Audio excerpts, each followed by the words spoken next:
Good evening.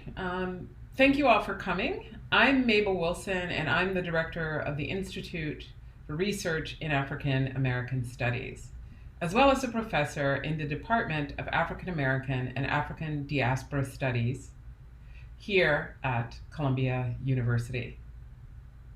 I'm speaking this evening on the traditional land and unceded territory of the Munsee Lenape, and I pay respect to their diaspora and honor the past, present, and future presence of Lenape on their homeland. For the past 28 years, the Institute for Research in African American Studies, founded by the late Professor Manning Marable, has been a fierce advocate of social responsibility in Black studies. The Institute serves as an academic resource center for a global and local community that has cultivated an intellectual tradition grounded in Harlem and New York City's rich history and culture. Now, in partnership with the new Department of African American and African Diaspora Studies, IRAAS continues to expand the array of contemporary scholarship and interpretation of the Black diasporic experience with ongoing series like tonight's conversations. So again, I want to welcome you all to tonight's conversations, The Black Civil War Soldier, A Visual History of Conflict and Citizenship by Deb Willis, who will be in dialogue this evening with Eric Foner. Now, I'm pleased to welcome Dr. Deborah Willis. At New York University's Tisch School of the Arts, Dr. Willis is university professor and chair of the Department of Photography and Imaging. Of her many accolades, she is the recipient of the MacArthur Fellowship, a Guggenheim Fellowship, and is a member of the American Academy of Arts and Sciences. Along with The Black Civil War Soldier, she has authored many books, including Posing Beauty, African American Images from the 1890s to the Present, the groundbreaking Reflections in Black, A History of Black Photographers, 1840 to the Present, and one of my favorite go-to resources, A Small Nation of People, W.E.B. Du Bois and African American Portraits of Progress, that she co-authored with historian David Levering Lewis. Along with being a really remarkable historian, and that was just naming a few of her many publications, Dr. Willis has curated exhibitions, and these include Framing Moments in the KIA, Migrations and Meanings in Art, Let Your Motto Be Resistance, African American Portraits at the Center of Photography. Also, Out of Fashion Photography, Framing Beauty at the Henry Art Gallery, and at Indiana University, Reframing Beauty, Intimate Moments. A generous intellectual, educator, and artist, Dr. Willis has opened forums for artists, writers, poets, and scholars with her Black Portraitures series of conferences. Dr. Willis's dedication to archival documentation of Blackness, beauty, and being was pivotal in my own thinking when I first encountered her research on early photographers in a lecture here at Columbia in the early 90s. So Black Civil War Soldiers, her recent publication, and one she'll discuss further this evening, I want to say is more than a collection of photographs. Its letters, Willis's poignant, probing narrative, tells us about lives lived and lost. Willis's brilliant archival practice stitched together the myriad of struggles of Black peoples amidst violence, national division. But more importantly, she shows what it meant to fight for values of equality, justice, and humanity never bestowed to you, your family, or community, promises that may have been kept if the Union ended in triumph. Like all her worlds, she opens a history, a world of soldiers, wives, mothers, and families. We are delighted that joining Dr. Willis in conversation this evening is Dr. Eric Foner, a longtime member and contributor to the IRAAS-AAADS community. As the DeWitt Clinton Professor Emeritus of History here at Columbia University, Dr. Foner is one of the most prominent historians in the United States.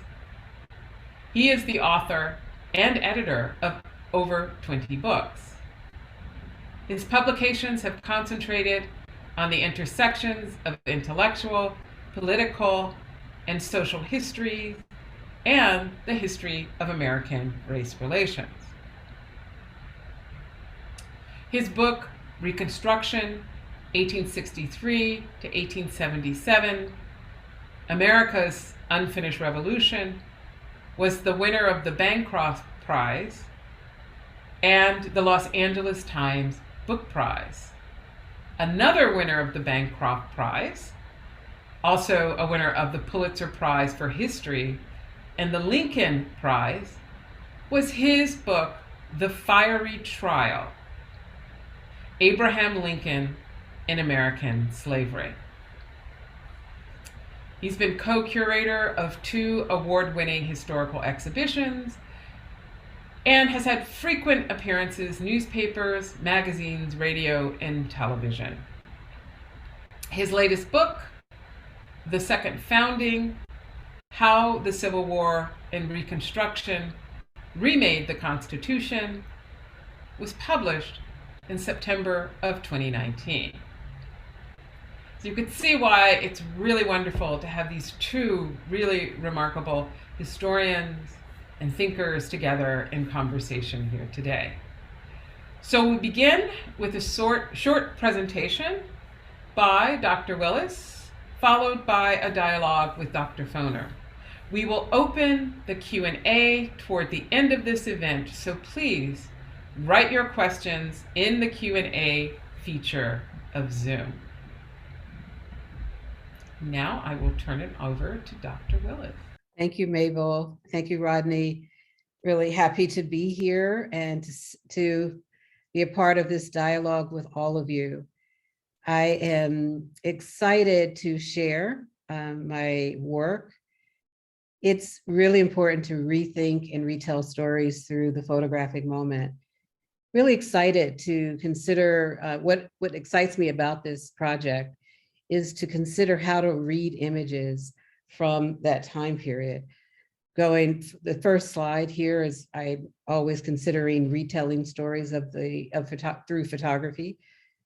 But looking at these 2 images here, I'm going to walk through some images to retell a story for you to rethink and just reimagine this experience.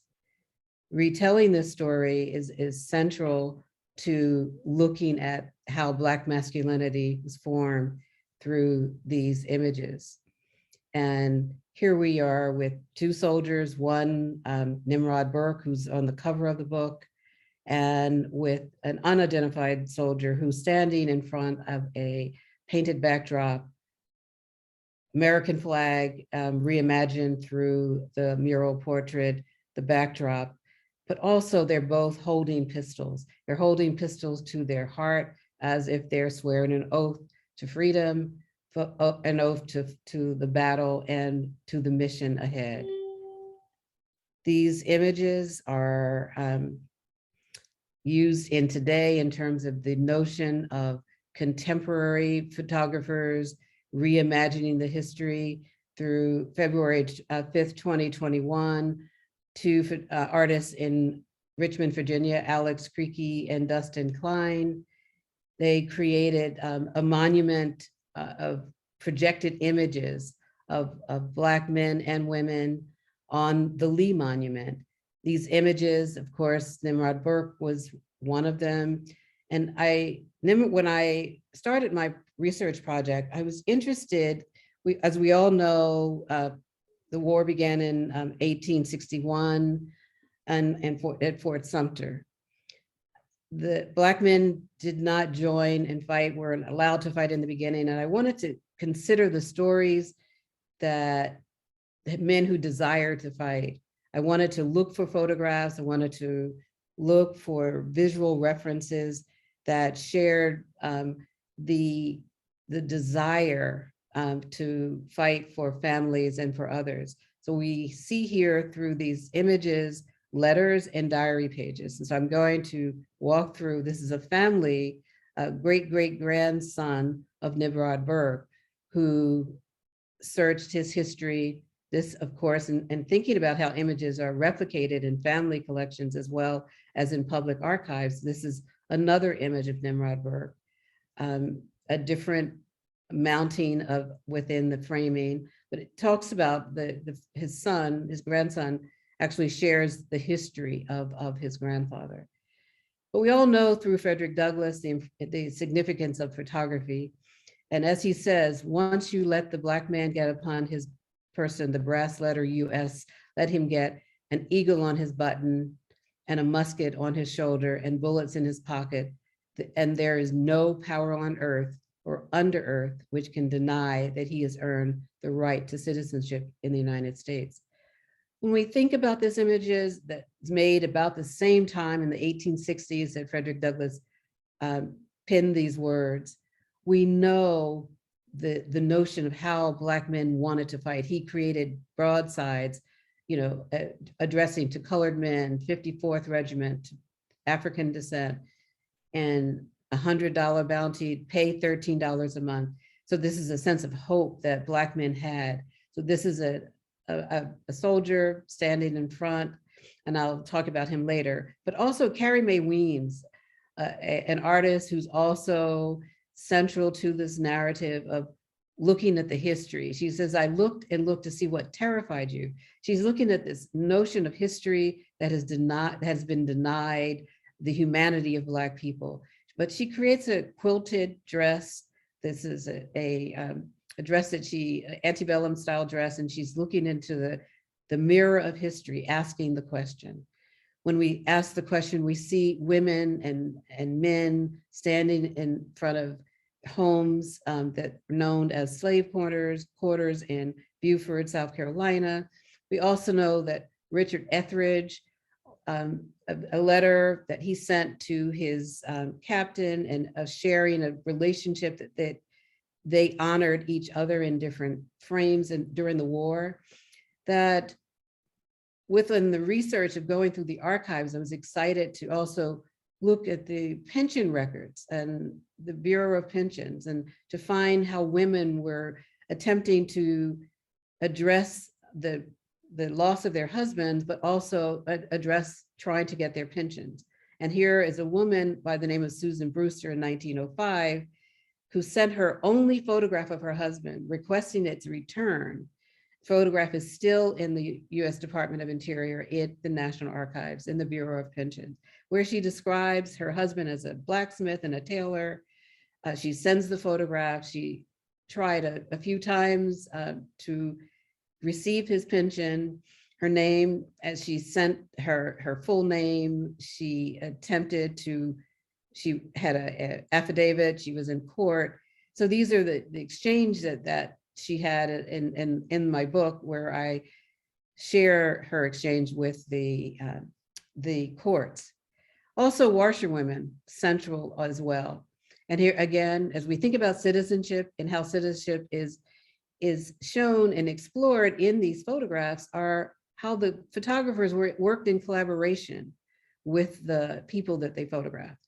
So these Black people, women, children, and men standing in front of flags, but also that the photographer painted the flag red, white, and blue. This is a young woman who also had the US brass button pinned to her breast. So when we think about her activism as a washerwoman and probably a confidant for a soldier, that these images about family, I was really concerned about making sure that I wanted to show families. I wanted to also show husband and wives. The aspect of how love, Black love, was rarely discussed in the 19th century. It was within the realm of the Civil War. But here we know that mothers who fought sent letters to Abraham Lincoln about their sons. We know that women wrote letters, such as this woman, Martha, my dear husband. This is not Martha's photograph, but also again, how the photographer enhanced the photograph with gold leaf. And so bringing life to the photograph, and she talks about the desire of their children, family members, and Isaac, another soldier, had sent clothes to his mother. So there's a dialogue that's going on that's lovely, that's important to show how Black people were ready for the battle, ready to join. So these are some of the photographs that I wanted to share. Regiment 127th in Ohio. In Philadelphia, there was a free military school for colored troops. And this is downtown on Chestnut Street. It's just a wonderful way of considering how men desired to attend school, to attend classes, and how they're standing outside in conversation. And the photographer, it's a long shutter speed, so we can see their movement. But the fact that this is a monument in terms of the idea of their desire to fight, their desire to join the regiments. And here is Camp William Penn outside of Philadelphia.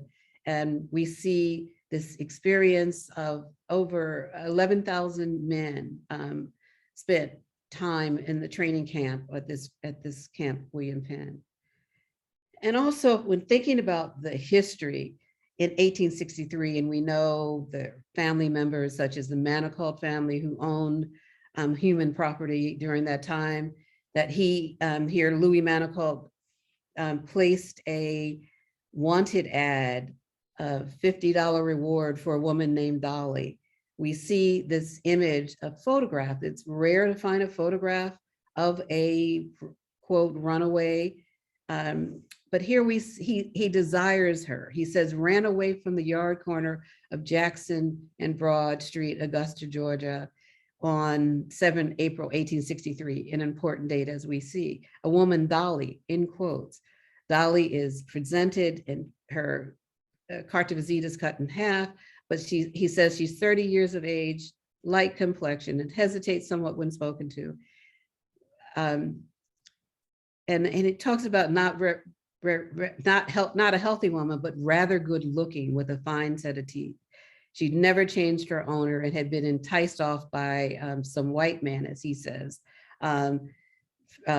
because she was a stranger to the city. There are 3 historians who've written about this experience of Dolly. We know that Dolly was never returned to the Manicold family, that she had a lover who was probably a Union soldier. There was another that said it was a Union soldier who she walked away with, but there are stories that have developed through this image.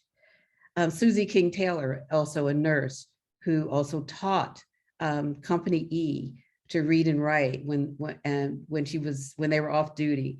And so sharing her story, sharing this image of the 10th Army Corps in Buford, South Carolina, a fantastic stereograph where we see the commitment of the men standing in formation. And this is one that it is not Garland White as this subject here in the image, but he represents what I felt about the soldiers. And as when Richmond was taken over by the Union soldiers, we know through letters and stories that mothers and families were looking at all of the soldiers who were entering into the town. And there was an older woman there standing at the gate of town looking for her son. And she asked a number of soldiers what, their names, and then they introduced Garland. And I'm just going to read a short quote here.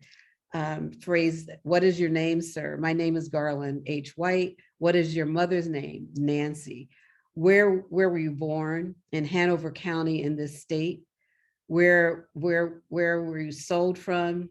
"From this city." "What was the name of the man who bought you?" "Robert Toombs." "Where did he live?" "In the state of Georgia." "Where did you leave him?" "At Washington." "Where did you go then?" "To Canada." "Where do you live now?" "In Ohio." Ending with, "This is your mother, Garland, whom you are now talking to and who has spent 20 years of grief about her son." And reading this and reading this exchange, I felt this was the story that I was looking for to tell this story, but also to think about a mother who had a dialogue through this underground network of conversations, of knowing where and tracking her son's life over a 20-year period, and then having the opportunity to meet him. And then he goes on to say the joy that he felt in meeting his mother. These are the camp studios, that the picture gallery of photographs.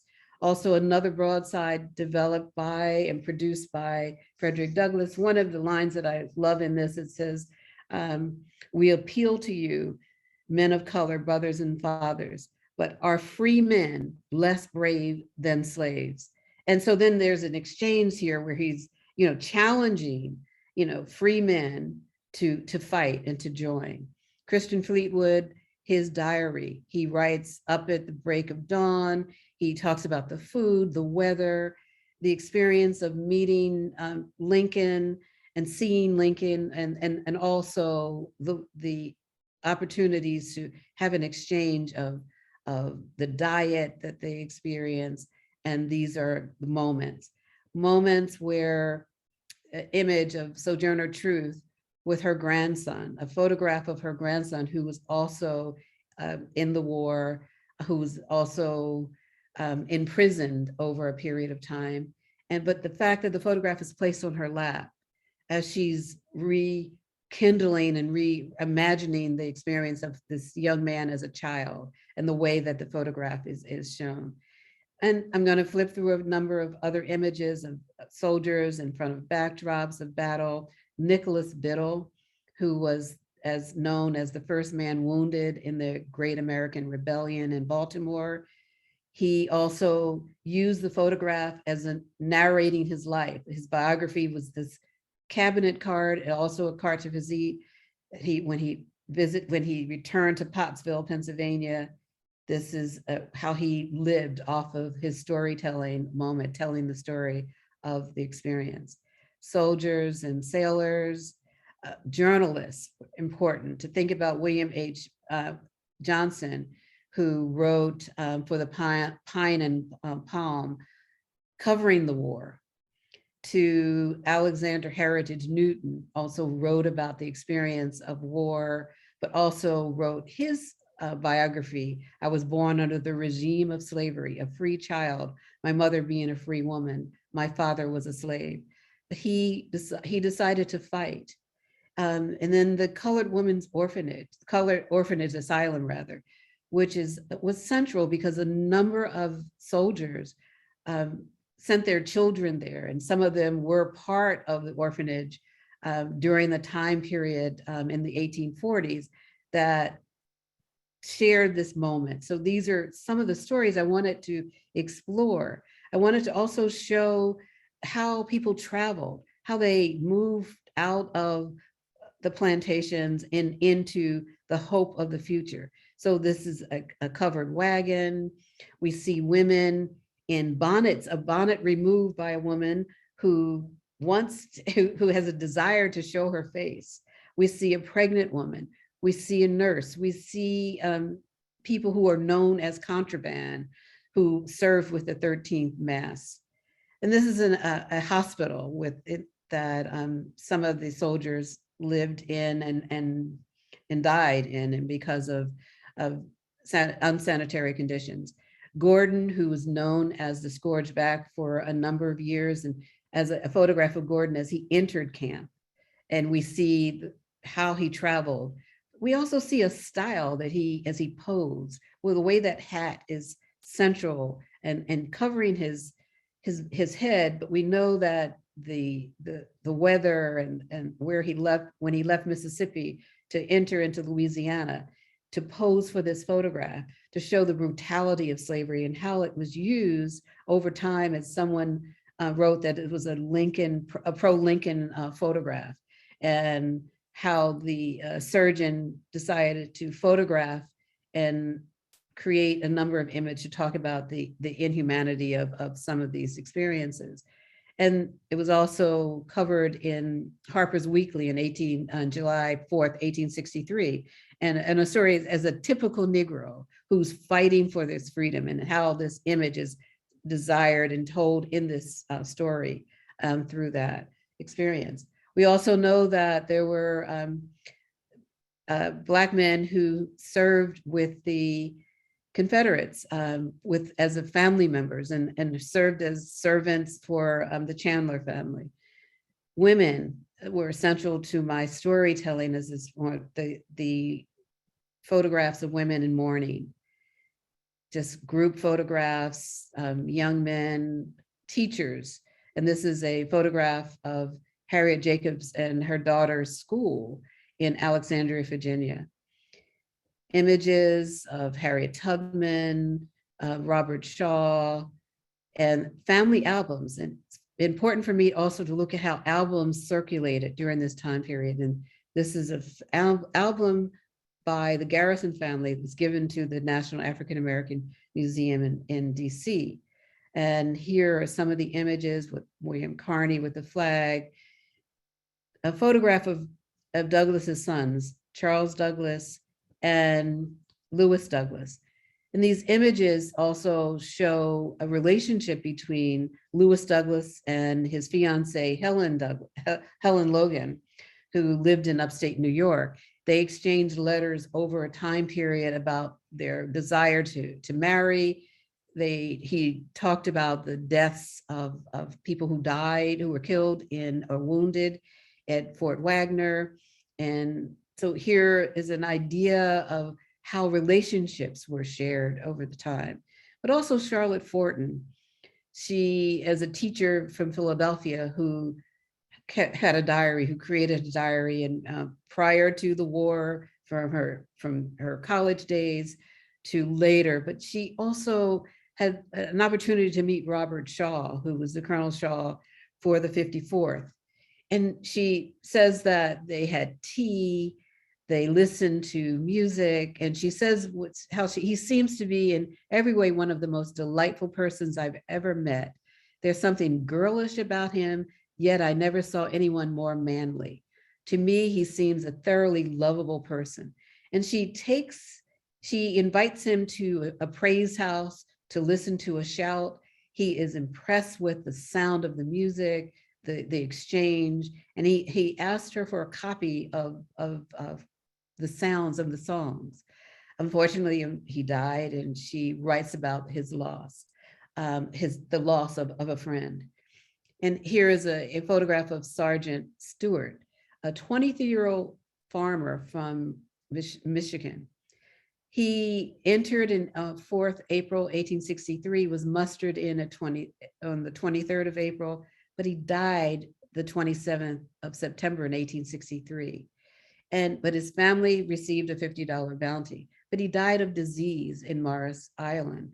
And so when we think about the experience of the war, we know that a number of soldiers died because of diseases, and not because of the bullets. And so we think about that exchange of the importance of the story, of the sanitary aspects of these moments. And I went in with just sharing the experience of how important it was to consider the soldiers who were doctors and surgeons. And here there's a photograph here of Abbott, Anderson Abbott. There was an exhibition that Jill Newmark organized at the US National Library of Medicine. And she had a number of wonderful images of soldiers who were also surgeons. John Rapier, who wrote letters to his uncle about the experience of war. Here, just wonderful experiences. He says he drew $100 less because of the war tax, but he talked about pay, talked about the experience of meeting Frederick Douglass, having dinner with him, and just imagine Frederick Douglass meeting with the president, and here he is. And then Alexander Augusta, and he wrote about how he left this country and ended up in going to school to study medicine, but he desired to fight, but also to take care of the soldiers and administer, to fight, but also, and he had to write a letter. So here is a part of the letter, his photograph, and we see this commissioned image that he looks directly away from the camera, but he's also in reflective, if we look at this image, but also with the letter, it just creates this dialogue about how his experience would help shape and help the war effort. Images is known of washerwomen, women on the plantations, and then again, Carrie Mae Weems reflecting on these images. The only Black photographer that I found who made photographs was J.P. Ball. And this is a photograph of a young woman who left Kentucky dressed as a boy, moving into Cincinnati with 2 Union soldiers. And as their pistols are at their breast, and then they're asking, in terms of the oath that they sworn to take this young woman to Wisconsin, to freedom, and stopped at J.P. Ball's studio to make this image. And a fascinating story about cross-dressing, saving the image, and how young women had this different experiences over time. That another album of soldiers, of experiences. One of my favorites of this series of the soldiers here is James Robert, was a free man, hard to manage, is now a bass drummer, stubborn and reckless. When we see identity through dress, the way that his hat is tilted to the side, but also through the experience of the unbuttoned jacket. So we see the sense of pride that these men experience. So I'm going to end now with these images and invite the opportunity to speak with Eric. Thank you, Deborah. Well, anyone who listened here for the last half hour has gotten a sense of how powerful and revealing and just interesting in every way this book is. The images are remarkable. As Mabel Wilson said, it's a kind of hybrid work and unusual and original in that way, and that it brings together images, documents of the time period, letters, pension reports. It doesn't fit into just a single category of historical scholarship, and I think it's a much more interesting book because of that. I wanted to talk a little bit about Black soldiers and their impact on the war, and also this question of citizenship, which is in the subtitle of the book. And as Frederick Douglass, you quoted him, of course, his famous statement that if African-American men enlist in the army, etc., nobody can deny that they have earned a place as citizens of the United States. The question of Black citizenship was long debated and controversial going up to the Civil War, and during it, and remains, one might almost say, controversial today. Yeah. As far as I am aware, only one president of the United States has had his citizenship challenged.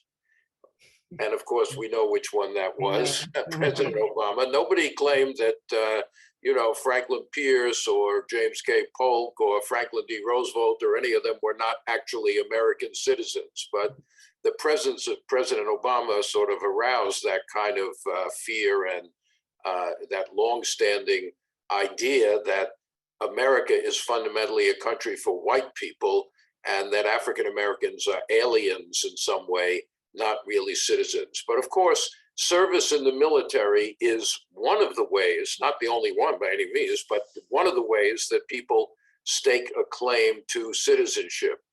On the eve of the Civil War, the law of the land was the Dred Scott decision of 1857, in which the Supreme Court, the Chief Justice Taney, declared that no Black person could be a citizen. Citizenship was for whites only. That was the ruling of the Supreme Court when the Civil War broke out. It's not widely known that the Lincoln administration pretty quickly declared, no, that is not the case. In fact, Black people born in the United States are citizens, just like white people born in the United States. The Attorney General, Edward Bates, issued that ruling in November 1862, a month or so before the Emancipation Proclamation. And that was linked to the fact that the Emancipation Proclamation, for the first time, authorized the enlistment of African American soldiers in the Union Army. For the first 2 years of the war, Blacks were not allowed into the Army. As Deborah mentioned, even though they attempted to enlist right from the beginning, they were rejected. But with the war, becoming such a deadly enterprise, the Union needed every soldier, every man it could get. And Lincoln, in the Emancipation Proclamation, opened the Army to Blacks as combat troops for the first time. There had been African American laborers, many of them working with the Army, but now as combat troops, they were to be allowed in the Army. And as I say, that comes slightly after Attorney General Bates declares that Black people born in the United States are American citizenship. So as the book shows, there's this linkage between citizenship and military service. One question I wanted to ask, I'm going to have a bunch of them, but Deborah, to begin with, on this point of citizenship, you make a point in your talk and in the book, of course, of the role of women. Most of these photographs, of course, are of men, soldiers, but not all by any means. There are women in many of these images. What does it mean for the citizenship of women that citizenship is based on military service? Does that pose a problem, you think, for later discussions of citizenship? That it's through military service that the question of Black citizenship gets resolved?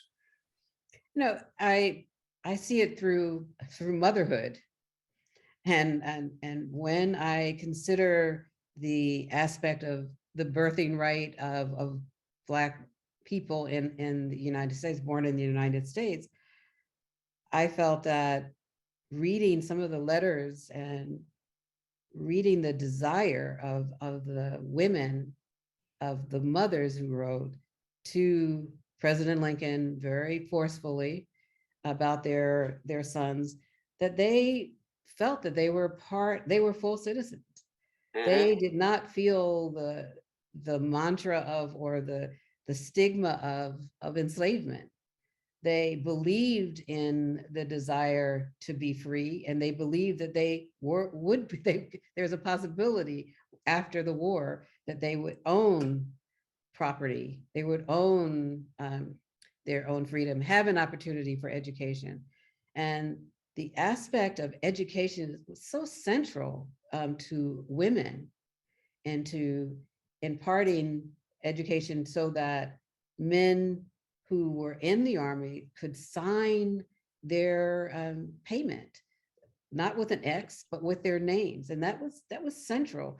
So when I try to imagine their experiences, the women who were writing letters, who were teaching them to read, teaching them through the Bible, having these different ways of managing the war through food efforts, through nursing, that they were citizens and they believed it. And that's why I wanted to use the notion of conflict and citizenship, because also thinking about the photographers who created the images. Mhm. They understood land. The backdrops are full of landscapes. And so when I consider the land as a tribute to someone who's fighting, that this is the land that they're fighting for. So when I just kind of use all of the notion of how these codes through photography we're experiencing through these images. Yes, one of the points you made a little while ago this evening, just to go into it slightly more, is the problem that women had in proving, let us say, that they were widows of Black soldiers who had died in the war. The widow was entitled to a pension from years and years after the war, but slave marriages were not legal, right? There were slaves married, of course, had families, but they were not legally recognized until after the Civil War. Slaves who married other slaves didn't get marriage certificates, from the government. So proving that a woman was indeed the widow of a Black soldier was complicated. And the pension records, you quoted from them a little bit in your remarks, and there are some very dramatic documents from the pension records in the National Archives in the book. But these folders for each individual soldier often have very detailed accounts of their lives. Mm-hmm. And they have letters by the widow who is claiming a pension and trying to explain, well, I was born here and we married here and we had 3 children there, and et cetera, that you get these almost autobiographies mm-hmm. by women and by men who were getting pensions, who were still alive, in the National Archives. So I guess my point is that actually in the records of Black soldiers, there's a wealth of information about slavery, about family life, of religious life, of many other aspects of African-American life at the time of the Civil War, other than purely military combat. And that's the beauty of those archives. Yeah. That's the beauty of it. Mm-hmm. They're fabulous. The pension records are remarkable. Mm-hmm. And I remember doing research in them. I mean, they were people who had little pamphlets printed up, which told their life story. And there was only 1 or 2 copies. One of them, though, was in the pension records, right. Getting money from the government. But on the other hand, the travails of Harriet Tubman after the war trying to get a pension. Harriet Tubman, a woman, of course, had served in a military capacity. She had been a spy in the Sea Islands during the war for the Union Army. She had led an expedition into the interior of Georgia to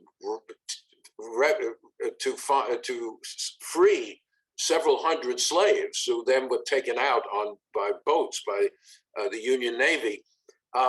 But when she applied for a pension after the war, since she had not been, enlisted into the Army, she was rejected. She spent many years trying to get this pension, and finally she got one, but it was as the widow of a black male soldier. She had married a black soldier after the war, and as his widow, she was able to get a pension, but her own service didn't fit within the legal rules governing this sort of thing. Actually, talking about that expedition, you showed us that remarkable fugitive slave advertisement by Louis Manigault. Mm-hmm. Manigault was a member of one of the biggest plantation families in South Carolina and Georgia. They had plantations in both states. When Sherman's army came through, right toward the end of the Civil War, slaves on the Manigault plantations rose up and basically took over the big plantation houses of their owners. But one of the things they did was to sort of to take the portraits, the family portraits, off the walls and leave them out in the rain to get spoiled. In other words, they had a sense of what these images meant. Wow. You know, they got their freedom, but they also wanted to destroy the image of the owner. And it's a pretty remarkable thing, actually. I need to read more about the another... Manigault family. I'm sorry? I said I need to read more about the Manigault family because it's been that's a remarkable thing. If you look at my book, Nothing But Freedom, this is discussed in there. But now another thing about the black soldiers that I wanted to put out on the table is their impact on Lincoln himself. Remember, when Lincoln came into office, as I said, black men were not allowed in the army. But Lincoln himself was ambivalent, to say the least, about black citizenship. Before the Civil War, he had advocated what they call colonization. That is, slaves should be freed, but they should be encouraged, let us say, to leave the country, whether to Liberia or the Caribbean or Central America. It took him a good while to see black people as an integral part of the American people, rather than some kind of alien group that didn't really belong here. But it was, I think, the service of black people in the Union Army that really changed Lincoln's mind. Once the Emancipation Proclamation is issued with the enlistment of black soldiers, Lincoln never mentions colonizing people outside the country again. You don't put men in the army to fight and die for the nation and then tell them they have to leave the country once the war is over. Let me ask you a question, Deborah, about Frederick Douglass. You showed us that very remarkable, strong image of Douglass. You gave us a couple of quotes of Douglass. Douglass seems to have had a very sophisticated understanding of the importance of visual imagery. Yes. I think David Blight, in his biography of Douglass, says Douglass is one of the most photographed people of the whole 19th century. Is that right? It's true. There are over 300 photographs at this point. When the book was published, there were 270.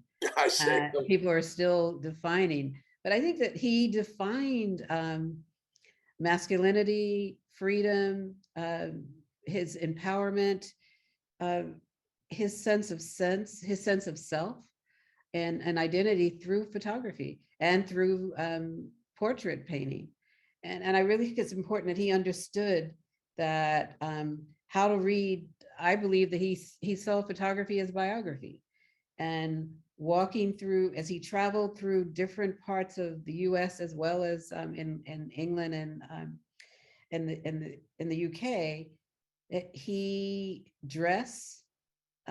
understood dress, reading the body through dress, reading the sense of dignity that he wanted to present. And that was something that was really important, that was overlooked with the dress body of the 19th century, the dress black body. When we look at the notion of ragged clothes, it was always the before or after. There was no before or after with Douglass in his portraits. And it had a lot to do with his wife, Anna Mary Douglass, as well, who who made sure they worked together in collaboration in that way. Douglass made a famous comment about a portrait of Hiram Revels. Hiram Revels, the first Black senator from Mississippi, elected in 1870 during Reconstruction. And there was a, kind of fairly traditional portrait of Hiram Revels sitting there as a dignified person. And Douglass said, and then that was reproduced as a lithograph and sold and put in their homes by Black families, et cetera. And Douglass said, this is really important because so often the images of Black people in our society are, of buffoons or of almost animalistic people. The stereotypical images are all over the place. To have a dignified Black member of the United States Senate, an image like that available is, really a welcome thing. So again, that's just a sign of how, it was very important to him, the imagery of African Americans all the way through his life. Even with Du Bois organizing the exhibition for the Small Nation of People, right? To consider that he placed the soldiers, Civil War soldiers, in the exhibition, the ones who won the Medal of Honor.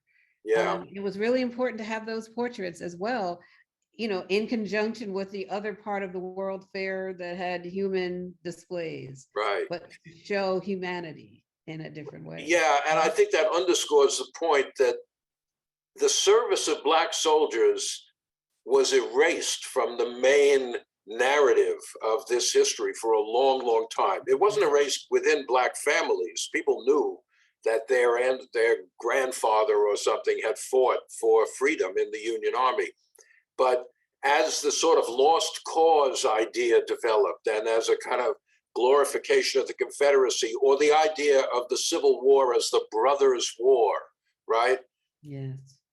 That doesn't leave any room for Black people. They're not the brother of a Confederate soldier there. If you look at, let's say, Birth of a Nation, that racist movie that did so much to shape ideas about the Civil War and Reconstruction, there are Black soldiers. I mean, that's 1915. So 50 years after the Civil War, there are still people, remember, there are Black soldiers there. Mm-hmm. If you look later on at Civil War movies, there are no Black soldiers in them. And if you look at the innumerable monuments, Civil War monuments all throughout the country, some of which have been taken down, as you pointed out, very, very few have an image of a Black soldier, very few. Of course, there's the great 54th Massachusetts, Robert Gould Shaw Memorial of St. Gordon's up in Boston. But, mostly you don't see, but that's now changing again. And there's a lot more awareness of the role of Black Civil War soldiers than there was a generation ago. Did you find a lot of, one thing that the other side of this story in a way, is that Black soldiers were not treated equally with white soldiers. They were paid less. They could not become commissioned officers. They had white commissioned officers all the way through. In your looking at these letters and other documents, did you find a lot of complaints about the treatment by Black soldiers, their treatment in the Union Army? Yeah, some were really direct in sending letters back to their families about the experience, but also the journalists, when they observed some of the treatment, but they also highlighted the respect when they noticed that when they were surprised, that the lieutenants were surprised that these are human beings. We're going to have to change our attitudes about Black soldiers, and having the opportunity to see them fight. And when in South Carolina, there's so many books and letters that I've found that shared a rereading of the Black body in the fight of the war during that time, because the men fought, but also the way that soldiers the men who were enslaved who were leaving their loved ones and the difficulties that they felt in moving to New York and other places to fight, to join troops, and how they felt about it. So the exchange that the difficulties and the conflict that Black men had about their experiences, they were really, it was tumultuous for them. And so just the aspect of how do we move forward for the collective cause was the important aspect for all of these Black men who joined.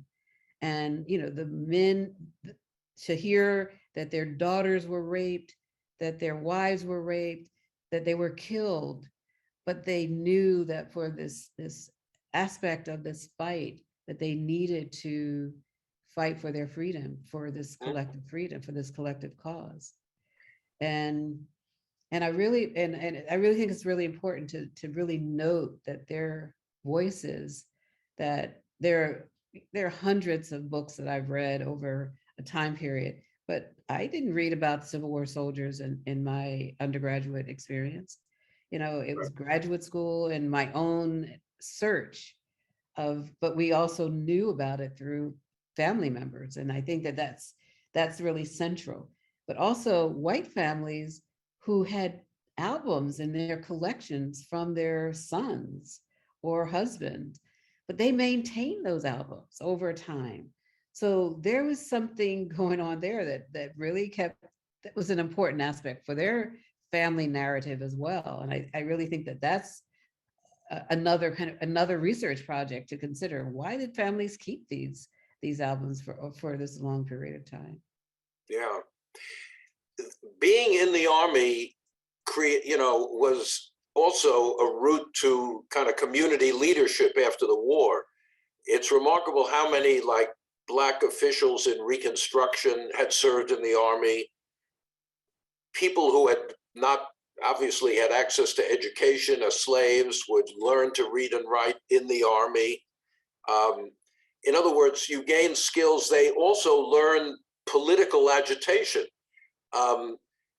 As I said, they were not paid the same amount as white soldiers to begin with. The 54th and others refused their pay until they got the same pay as the white soldiers. And eventually in March or February 1865, right at the end of the war, Congress did pass a law for retroactive equal pay for Black soldiers from the moment they enlisted in the Army. And this was, I think it's fair to say, this was the first law in American history, federal law in American history, that actually mandated equal treatment for Black people. Mm-hmm. Most laws dealing with Blacks were based on discrimination. Right. Only white people can vote, only white people can be citizens, et cetera, et cetera. This was the first time the law said Black soldiers have to be treated the same as white soldiers. And that was an important step in the whole history of legal rights and civil rights in this country. I just want to, are we getting close to the question and answer time? Yes. I think we are, but before we go there, I just want to reiterate to those listening, this is a fascinating book. It's the result of a remarkable amount of research, gathering up wonderful images and really interesting documents from all over the place. And I commend it to all those in the audience here who want to really learn a lot about this piece of American history. Great. Thank you so much. It's great to share this time with you. I remember Brazil. Oh yeah, yes. Well, yeah. Maybe you better amplify that comment. Remember our conversation in Brazil when we were on a panel about emancipation. Right. And we were lucky enough to be invited to Brazil for ceremonies relating to the anniversary of the end of slavery in Brazil, mm-hmm. which of course came later than the US, 1888. So yes, we'll always have Brazil. We always have Brazil, but the same discussion and the same, compilation of images that were unknown to us and introduced to us about, slavery in Brazil and freedom through their experiences. Right.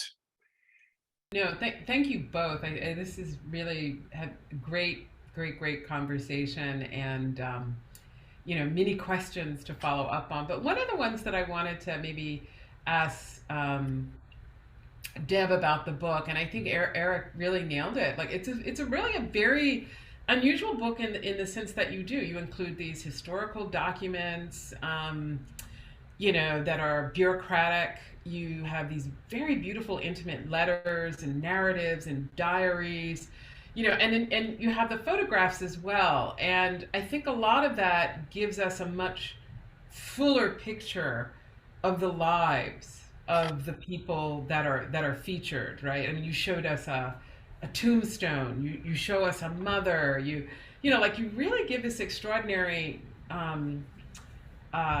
You kind of craft the world of these photographs. But the other thing I wanted to say, this is the cover, which is great, and it's a National Book Long List finalist. Congratulations. But what I also appreciate, and you mentioned this in the introduction about listening to pictures, which is a term that Tina Campt, who was our last event we hosted. And she talks about the hapticity of photographs. They're not just visual, they're also physical. And so much of what you show, as on the cover, isn't just the image. You show us the frame. You show us the embossing. You talk about the making. And can you tell us maybe a bit more about why that's important for you? No, it's really, I was excited. I'm glad you pointed that out, because I also want to acknowledge the designer for the book. For NYU Press, that the designer understood how to tell this story on the cover, and we had a selection of images, and I imagined with letters. I wanted to put a letter on the cover with a photograph of a soldier, and trying to find that one image that would guide us through this history. But I felt that having the cover and the term, e pluribus unum, to think about how the photographic companies of that time period creating these emblematic covers and cases with the engraving of the American flag, with the stars, with the stripes, with the aspect of. That's why I thought it was really important as an important signifier to have this soldier, this one person who at the time I did not know it was Nimrod Burke, but to have his image on the cover to show this sense of oath. And with this breast, crossing this, the pistol to the breast, there is a message to the future. This photograph was not only just for that moment. He was sending a message to other soldiers, to family members, but he was sending a message to a Black future. And that's how why I thought this image was important. It feels like a family album to me, in a way that the designer worked closely with me in saying, yes, let's put this image on this page and create a story about food and education, placing images with family members. And so those kind of moments were really important to create this collective family album, but a family album that was reflective of a future and respecting a past. Mm-hmm. Yeah, I mean, it definitely feels like you're trying to assemble. That's why I said stitching it together in ways, having many of your other books and the ways in which you show us images. This one really feels like you're piecing together this world in which people inhabit it, and you really get that sense from the book. And so it seems that your archival methods and your storytelling and really, I mean, this is a perfect subject matter for it, because so much of this, it's just sort of begging for the history to be told in that way. Thank you. Could I ask a question to what I didn't get time to do? There's a phrase you use in the very introduction, the preface to the book, that I wondered what it actually, if you could explain it a little, the term post-memory, images reflecting post-memory. What do you mean by that? Right, that's Marianne Hirst. That's her phrase that I accepted for a number of years, as the idea of how once we have the experience and we share the experience from a lived experience, but then also through the storytelling of our ancestors as well as our experience of that time period. So the post continues the experience of the memory, it continues for the future. So that sense of post memory is shared through the archive, through storytelling, but also through the lived experience. And I love that experience, that when Marianne Hirst wrote about that in her research. Okay. Mm-hmm. So I just want to remind folks, if you have questions, please feel free to ask them in the Q&A part of the Zoom, which is just on the bottom there. But I can, we can certainly kind of continue with the dialogue as well. And I was wondering, more also about the women that you also feature in the. Can you tell us more about some of them? You have Harriet Tubman, but you also have a range of women in that. And I love the answer you gave also to Eric about like what was their investment in citizenship precisely, because that was typically, the men were fighting for, let's say, the rights, but the women also had a role to play. I mean, are there other unique stories of women that you could share as well? Yeah, I love Selena Gray, who who maintained Lee's house after the family left, and just the idea of how women supported the war by guiding Union soldiers to safe places for travel, for safe places where to eat certain foods. So that exchange happened, and with some women who were unidentified, who were, of course, they say spies and guides.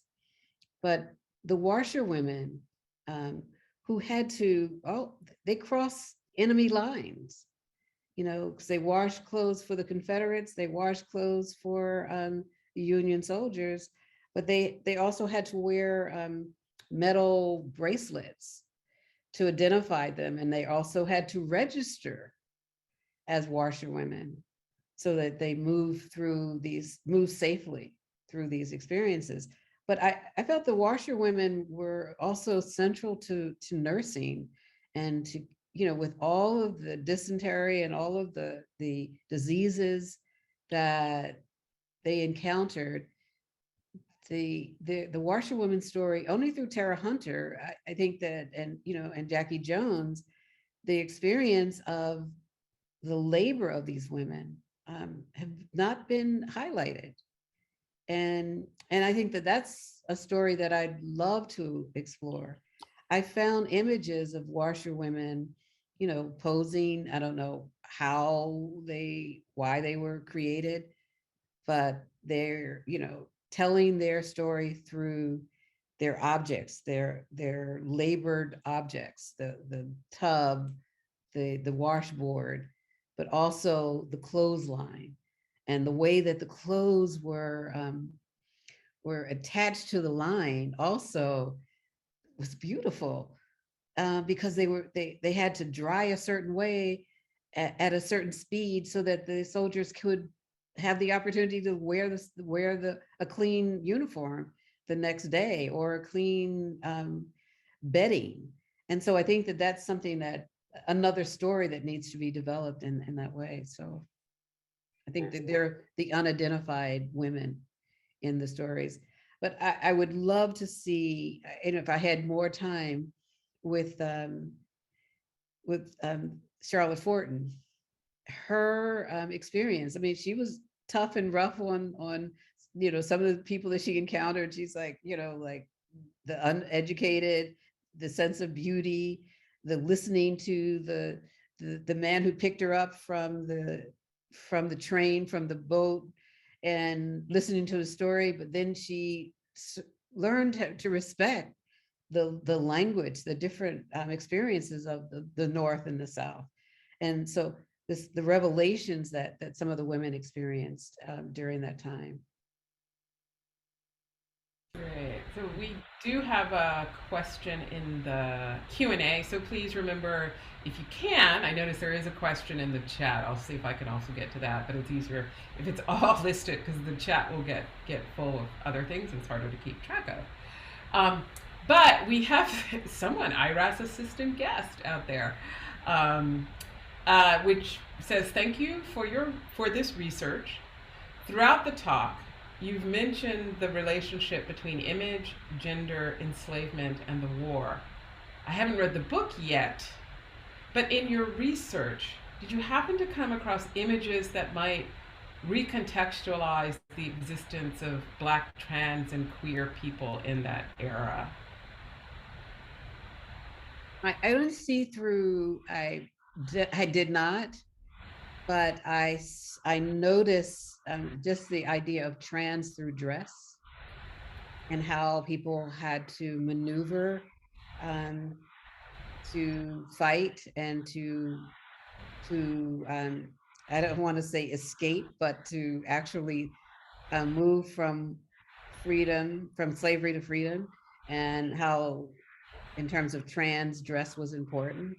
In terms of sexuality, I did not find a lot, but could be.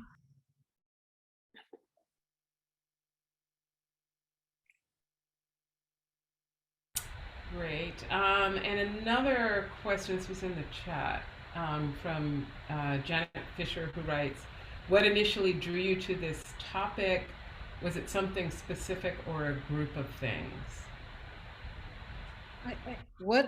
I started with Barbara Krauthammer and I wrote together Envisioning Emancipation, and in 2013. It was a wonderful idea as a project when we decided to collaborate, because we wanted to say, what did freedom look like? And we found images, and she shared as a historian, looked at text. And so in our collaboration, we wanted to reimagine freedom through text and image. And as I was researching some of the images over time, I wanted to, I started finding images of soldiers. And I traveled to historical sites and museums, but also my father was a history buff.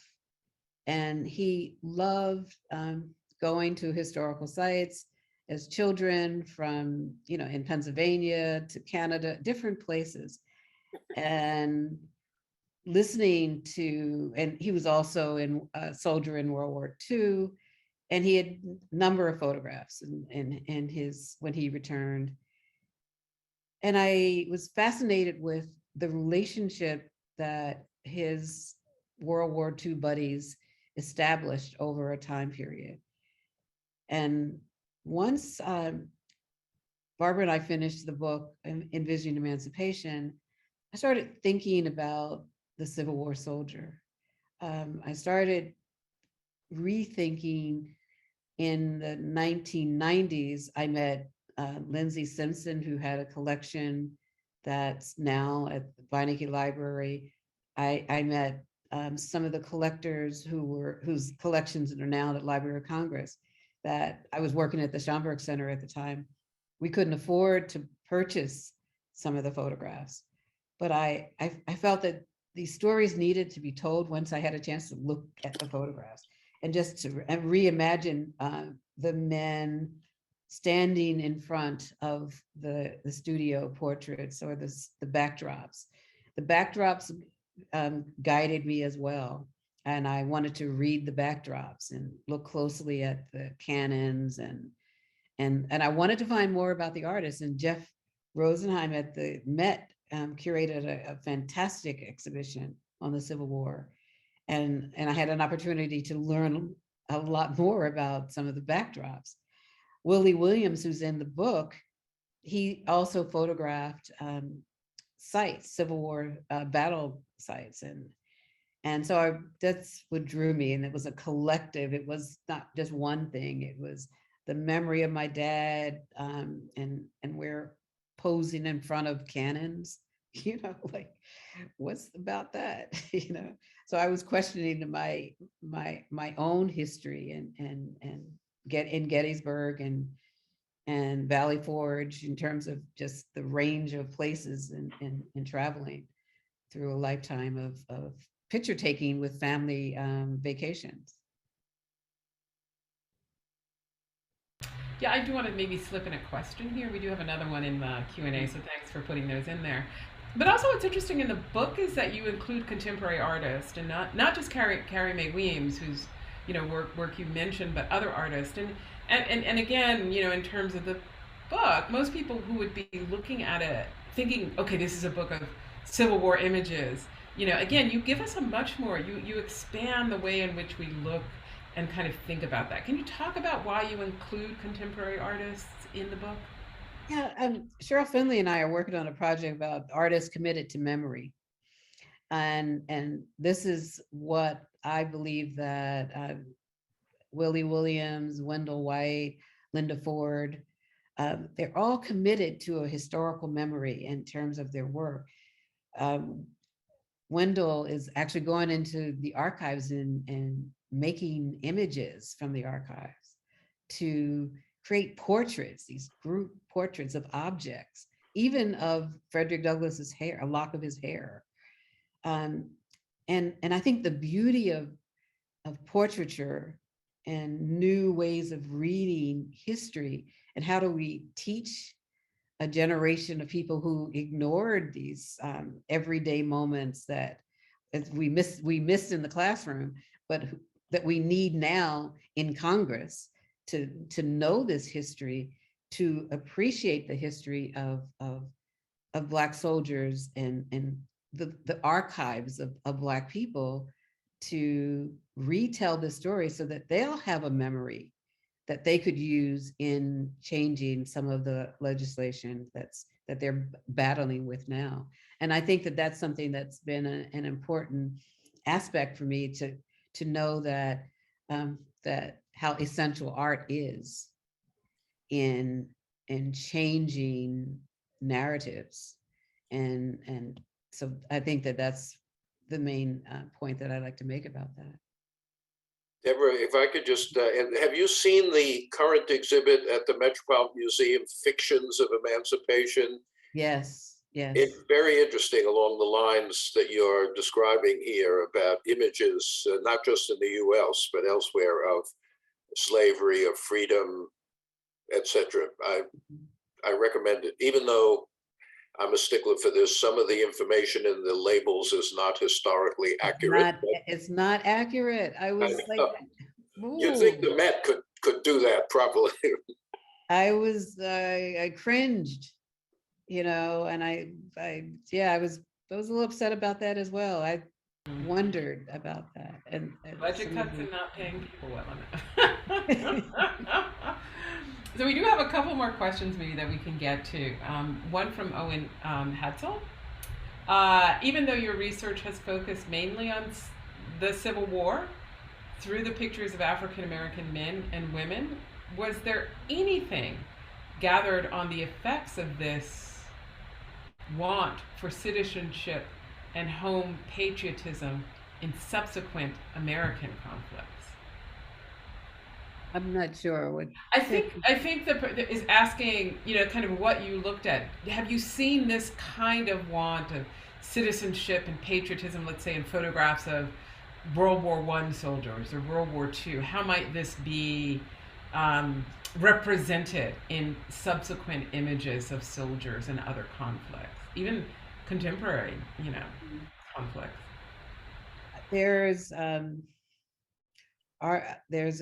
kept just, we think about World War One, the movie Men of Bronze that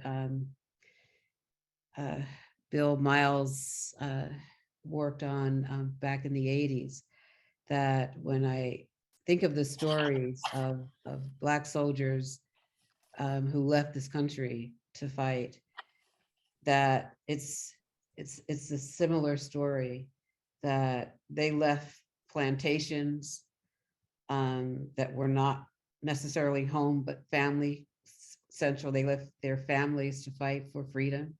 So we can move forward from that moment to World War II. And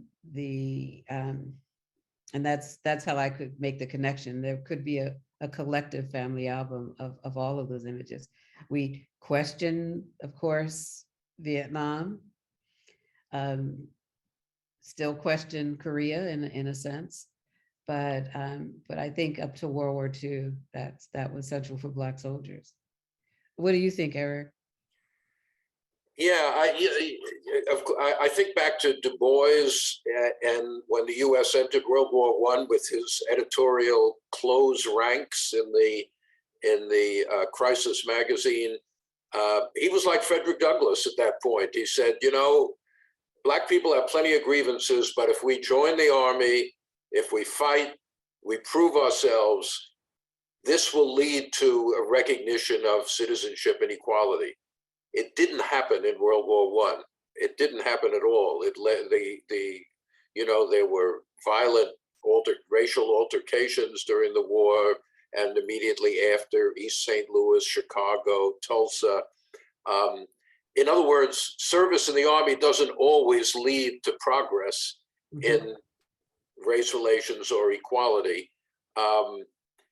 So that's a story that also needs to be told, along with the Men of Bronze, the Harlem Hellfighters, they call them. In World War II, the Tuskegee Airmen. You had some very celebrated units of Black soldiers. Vietnam, as you said, is the exception. In the other wars, as they say, Blacks had to fight for the right to fight. Mm-hmm. In Vietnam, very quickly it became clear that too many Black people were being put at the front line. The casualties were far higher among Black soldiers than among other soldiers, and there was a lot of complaint about that they were being used as sort of cannon fodder. So it's a complicated story, but it's definitely needs to be told. It's just as you mentioned, your father, my father, who was also a historian long ago, wrote a book on the history of Blacks in the American military, going all the way up through Vietnam. So that's been on my mind for a while since he published that book back in around 1970, I guess. Mm-hmm. Great. Yeah, no, thank you both. I think this will be the last question. And I do think, my father also served in World War II. And only recently, my brothers found all of his documentation. And so, I was quickly able to figure out where he was and where he went. But he never really talked about it, right? And so there's a kind of silence that often comes around, within Black families around these histories, these difficult histories. And I don't, the kind of shielding. And so that's, again, what I appreciate, about the book in terms of really how it fills in, right, those gaps. It fills in those silences so that you can begin to project and imagine, what one's ancestors might have done in that moment. And in that way, I think it's a really invaluable contribution. And so I just want to say thank you, Deb, for this really great book, The Black Civil War Soldier. Also, Eric, for your phenomenal body of history as well, and for spending time in conversation with Deb this evening. And so, before you say that, before we end, 1 second, Eric brought up about his father. And I remember when I was a teenager, my great grandfather said to us, well, back in '98, when I was in the Spanish American War, and I'm like 98, I'm thinking another. And he talked about, the search that he had in terms of the experience he had in the Cuban and the Spanish American War. And who knew? I didn't, we were kids. That's a story that's not often talked about. We know San Juan Hill as a neighborhood because of that, but so there's so many military stories. And I love the fact that all three of us had family members who created this. But I also want to say thank you for this opportunity to share the work with your community of Columbia University, and to see you, Mabel, as on screen. And we need to see each other soon. I know. I would love to catch up. Yeah. So I just want to say a special thanks to our dedicated colleague, Sean Mendoza, and also the always phenomenal Sharon Harris and her crew, who assisted in keeping tonight's event up and running and also shaping it. So I just want to tell you just some upcoming events tomorrow evening. Please join us again for our ongoing Black Arts Dialogue, which is supported by a generous grant from the Mellon Foundation. And for this, what we call BAD, we will have writer Ayanna Mathis in conversation with actor Delroy Lindo. And so this is a not to be missed event. So that is tomorrow evening. Also on April 4th, we are delighted that the historian that Deborah mentioned, Tara Hunter, will be giving this year's Zora Neale Hurston Lecture. So please join us for that as well. So for more information on these events and other programs, please see our website, fmstudies.columbia.edu. And I also want to thank our audience for joining us and for your insightful questions at this evening's conversations. So thank you all. And also, I just want to say thank you to Lisa and also to, Lisa and Rodney for the incredible ASL today. So thank you both. Thank you. Bye-bye. All right. Bye-bye. Good night, all. Good night.